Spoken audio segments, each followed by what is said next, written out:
অসাধারণ লেভেলের একটা ডিজাইন, ওয়াটারপ্রুফ 120 ওয়াট রিফ্রেশের ডিসপ্লে, বড়সড় ব্যাটারি, 45 ওয়াটের ফাস্ট চার্জার সবই পেয়ে যাচ্ছেন আপনি 20,000 টাকার মধ্যে অফিসিয়ালভাবে।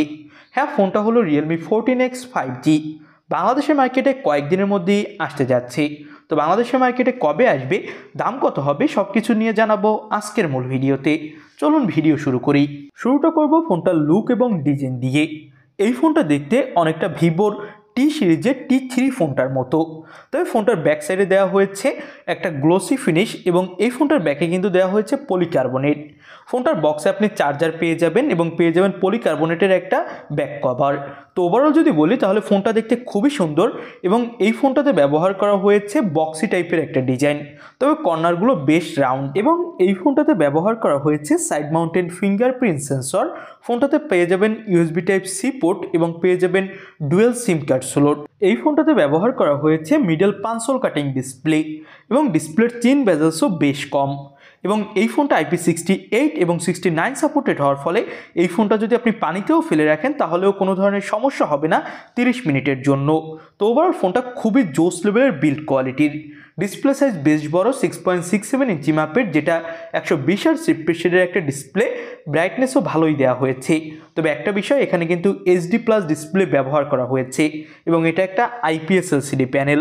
তো এখানে যদি ব্যবহার করা হতো ফুল HD+ ডিসপ্লে তাহলে একদম জমে যেত বাজেট সেগমেন্টে, তবে মূলত বাজেটের সাথে এর কনফিগারেশন ঠিক রাখতেই এটা করা হয়েছে। এবার আমরা কথা বলতে যাচ্ছি ক্যামেরা সেকশন নিয়ে। ফোনটাতে ব্যাক সাইডে 50 মেগাপিক্সেলের প্রাইমারি ক্যামেরা সেন্সর দেওয়া হয়েছে এবং সাথে পেয়ে যাবেন 2 মেগাপিক্সেলের একটা লেন্স। এখানে ডুয়েল ক্যামেরা সেটআপই থাকছে আর সামনে দেওয়া হয়েছে 8 মেগাপিক্সেলের একটা সেলফি ক্যামেরা। ব্যাক সাইডের ক্যামেরা দিয়ে তোলা কিছু ছবি আপনি দেখতেই পাচ্ছেন, ভালোই ফটোগ্রাফি করা যাচ্ছিল, লাইটিং এবং কালারফুল সব কিছুর। তবে যদি আপনি লো লাইটিংয়ে ফটোগ্রাফি করেন তাহলে অন অ্যাভারেজ ফটোগ্রাফি পাবেন। এবার আমরা কথা বলতে যাচ্ছি পারফরমেন্স সেক্টর নিয়ে। এই ফোনটাতে মিডিয়াটেকের Dimensity 6300 5G চিপসেট ইউজ করা হয়েছে। আউট অফ দ্য বক্স এখানে আপনি পেয়ে যাবেন Android 14। তো এটা একটা বাজেট সেগমেন্টের 5G চিপসেট এবং পারফরমেন্সের কথা যদি বলেন তাহলে মোটামুটি লেভেলের হতে যাচ্ছে, আহামরি অনেক ভালো হবে না। PUBG, ফ্রি ফায়ারের মতো গেমগুলো আপনি স্মুথ সেটিংসে মোটামুটি ভালো প্লে করতে পারবেন, তবে কিছুটা ল্যাগ ইস্যু অবশ্যই থাকবে। এবং এই ফোনটাতে ব্যবহার করা হয়েছে 5600 mAh একটা বড়সড় ব্যাটারি এবং 45 ওয়াটের একটা ফাস্ট চার্জার, যেটা দিয়ে বেশ দ্রুতই এই ফোনটা চার্জ করা যাবে। 3টা আলাদা আলাদা কালার ভেরিয়েন্ট মার্কেটে অ্যাভেলেবেল পাবেন এই ফোনটার। এবার দাম নিয়ে কথা বলি। এই ফোনটার দাম বাংলাদেশের মার্কেটে অফিসিয়ালভাবে 17 থেকে 18,000 টাকার আশেপাশে হবে বলে আশা করা হচ্ছে এবং এই বাজেটে কিন্তু অবশ্যই এই ফোনটা ভালো একটা ফাইট দিবে বর্তমান মার্কেটের অন্য সব ফোনের সাথে।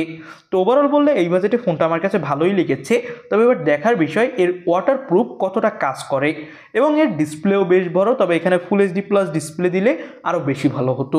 এছাড়া একটা 5G ফোন, সব মিলিয়ে ওভারঅল ঠিকঠাক। আপনাদের কাছে কেমন লাগলো সেটা অবশ্যই আমাদের কমেন্ট বক্সে জানাবেন। নতুন কোনো ভিডিওতে আপনাদের সাথে কথা হবে। আজকের মতো ভিডিও এখানেই শেষ করছি। আল্লাহ হাফেজ।